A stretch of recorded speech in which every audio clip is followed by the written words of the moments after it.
Un passé encore récent va revivre sous nos yeux. Les pages d'une histoire que le monde n'a point oubliée, que la Turquie a toujours présente à l'esprit.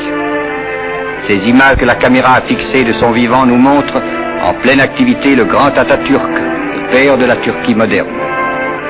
Ces vues célèbrent en quelque sorte et animent le souvenir qui est resté de lui dans la mémoire de ses contemporains et dans l'histoire de son temps.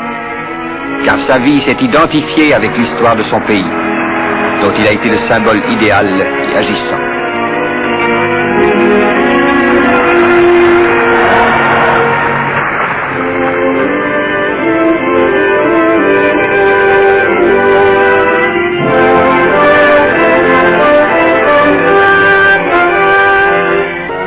Il était présent partout, dans toutes les occasions où la patrie fêtait une réalisation, l'accomplissement d'un progrès, une conquête nouvelle.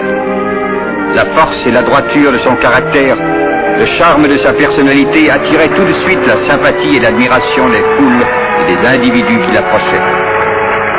Il participait avec son entrain et son affabilité coutumière à toutes les manifestations qui marquaient pour son peuple un nouveau pas en avant, un échelon vers un avenir meilleur. Qu'il s'agit de cérémonies militaires ou d'inauguration d'œuvres publiques, Kemal Atatürk était là, et il fut là jusqu'à la fin.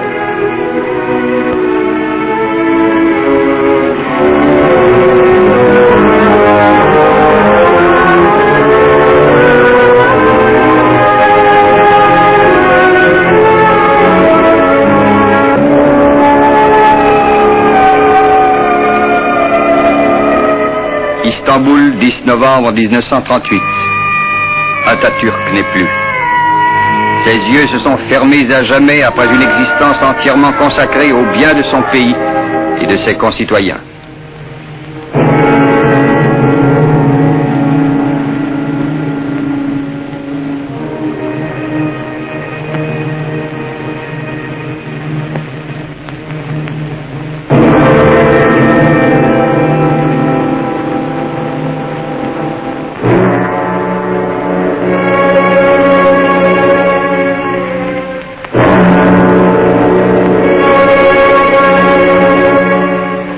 De tous les coins de la Turquie, des villes les plus peuplées aux villages les plus reculés, des montagnes les plus abruptes aux vallées les plus profondes, des centaines de milliers de citoyens sont accourus pour rendre l'ultime hommage à leur chef vénéré, à ce chef de file, derrière lequel ils ont marché confiants et enthousiastes pendant les bonnes et les mauvaises années, avec la certitude de servir la patrie et leurs semblables.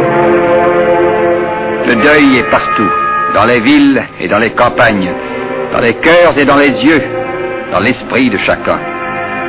Un voile de tristesse, de douleur profonde, d'émotions mal réprimées, de fatale résignation a recouvert d'une ombre funèbre le pays tout entier.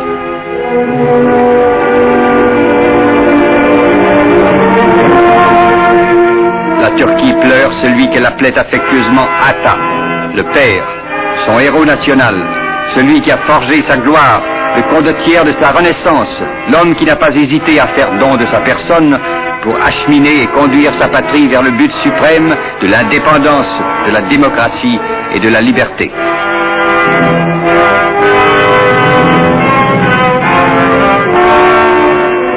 Le drapeau national recouvre le cercueil du grand disparu, et toutes les larmes de la nation l'accompagnent dans les 2 premières étapes de son dernier voyage, d'Istanbul à Smyrne, de Smyrne à Ankara.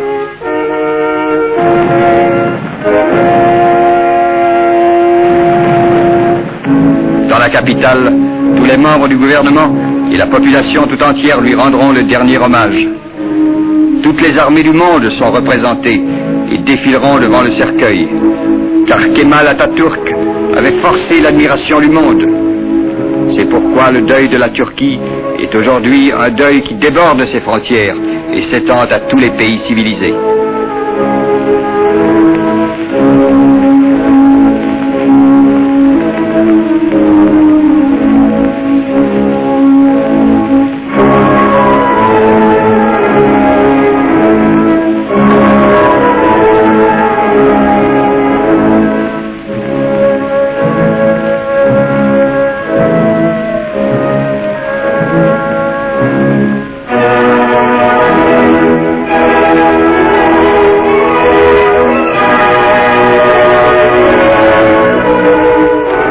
premier lieu de sépulture a été aménagé au musée ethnographique.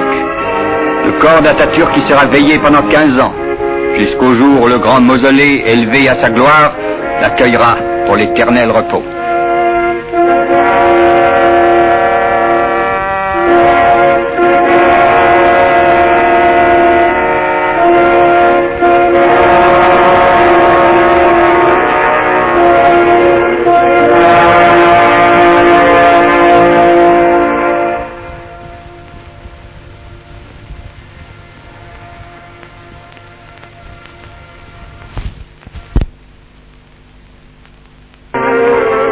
Ankara, 10 novembre 1953. La pluie qui avait déferlé jusqu'à la veille sur la capitale a cessé comme par enchantement. Le ciel s'est éclairci. Le soleil a voulu inonder de lumière l'aube de cette journée qui restera mémorable dans les annales de l'histoire turque. Aujourd'hui, la nation rendra à son chef aimé l'hommage le plus sublime, le témoignage d'une reconnaissance profonde et illimitée. Un immense frémissement parcourt la ville, et son écho se fera sentir dans les centres les plus lointains du pays au moment où le cercueil du père de la patrie sortira de sa demeure provisoire pour accomplir la dernière étape du dernier voyage. Dans cette ville d'Ankara, que la volonté d'un seul homme fit le cœur de la nouvelle Turquie républicaine. Dans cette Ankara, qui après avoir été le centre d'où fut conduite la guerre d'indépendance, devint le symbole du pays libéré et régénéré.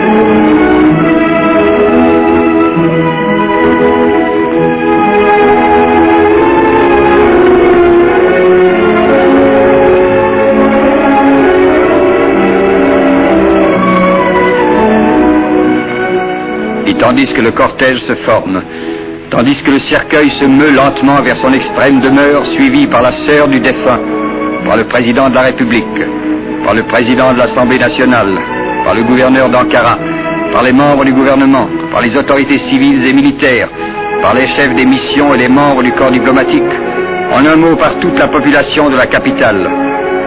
Tandis que résonnent les notes de cette marche funèbre, mais triomphale en même temps. Évoquons les étapes principales de la vie et de l'œuvre d'Atatürk. Né en 1880 à Salonique, il suit des études militaires qui le mènent à 24 ans au grade de capitaine. Il précède déjà des idées libérales et le jour même de sa promotion, il est arrêté et déporté en Syrie. À Damas, il crée le premier noyau d'une organisation révolutionnaire qu'il nommera Liberté. 2 ans plus tard, à Salonique, ce mouvement devient l'association Union et Progrès, qui organise l'insurrection de 1908. L'année suivante, on le voit chef d'état-major du corps de troupes qui occupe Constantinople. Durant la Première Guerre mondiale, il dirige la défense turque dans le secteur de Maïdos. Puis il est en Syrie et en Arabie jusqu'au moment où, après l'armistice, il rentre à Constantinople pour méditer l'entreprise de faire renaître sa patrie. Il débarque à Samsun, organise la résistance et fixe les directives du mouvement national, appelé par la suite kémaliste. Élu président du comité représentatif de l'Association pour la défense des droits de l'Anatolie et de la Turquie d'Europe, et ensuite chef du gouvernement national ainsi constitué, il s'établit à Ankara qui devient dès lors la véritable capitale de la Turquie. Une grande assemblée nationale est inaugurée le 23 avril 1920. En 1923, il obtient à Lausanne l'acte qui reconnaît l'indépendance de sa patrie. Puis, c'est la vaste, l'immense œuvre de réforme dans tous les domaines qui lui ont valu la gratitude impérissable de la nation. Le 23 octobre 1923, la République est proclamée et Kemal Atatürk est élu président de la Grande Assemblée. La même année, il est acclamé premier président de la République turque. Rappelons les principales réformes dont il fut l'auteur. 1924, abolition du califat, création d'un État laïque et suppression des tribunaux religieux. 1925, abolition de la dîme, adoption du couvre-chef occidental, suppression des séminaires musulmans. 1926, adoption par la Turquie du Code civil suisse, d'où la monogamie devient officiellement obligatoire. 1928, adoption de l'alphabet latin. 1932, liberté de culte pour toutes les religions. 1935, les femmes ont le droit de vote et sont élues au Parlement. Autant de dates historiques, autant d'actes mémorables dans l'histoire de la Turquie moderne.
Que la volonté passionnée de tout un peuple a voulu élever sur la colline de Razat Tepe à la mémoire de son chef, et dans le marbre et le bronze duquel sont enchâssés sa fidélité et son attachement, ce panthéon d'un seul homme qui à partir d'aujourd'hui est devenu le sanctuaire et l'orgueil légitime d'Ankara est prêt à accueillir pour toujours la dépouille mortelle d'Atatürk.